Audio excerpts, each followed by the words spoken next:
Now, far away from the controversies back home, President Biden received a rock-star reception on the final leg of his tour of Ireland tonight. Braving the rain, thousands of people lined the streets of Ballina to welcome him to the town, where he told the crowds that the visit feels like coming home. It's proven an emotional end to the tour for the US president.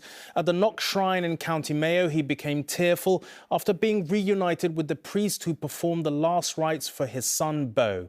Mr. Biden also was presented with a piece of family history, a brick from the site of his ancestral home.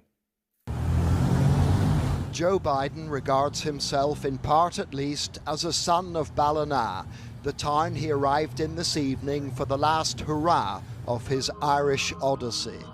But perhaps it was his own son who was on his mind when he got here, following an unexpected twist in events earlier in the day.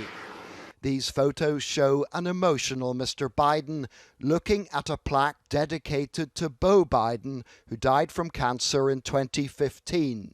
He had links with the hospice that the president went to this afternoon. Before that, Mr. Biden had gone to the Knock Shrine, where, purely by chance, he learned that working there now is the priest who gave Beau Biden the last rites at Washington's Walter Reed Hospital. Father Frank O'Grady had a private meeting with the president, his sister, and his other son, Hunter. We had a nice chat for about 10 minutes. He was delighted to see me, and I was delighted to see him. He gave me a big hug, and Hunter gave me a big hug. It was like a reunion.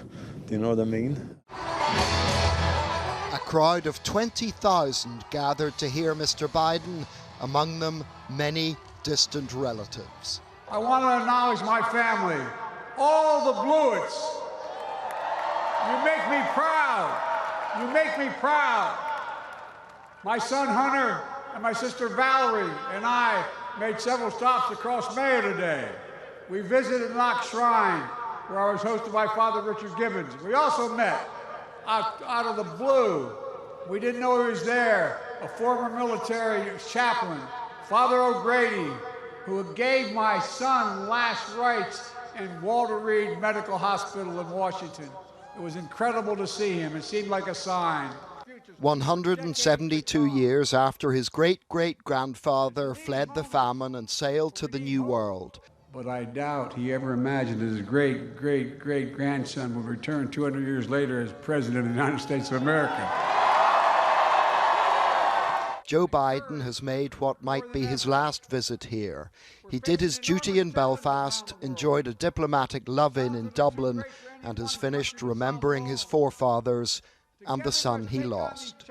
John Irvine, News at 10, Ballina.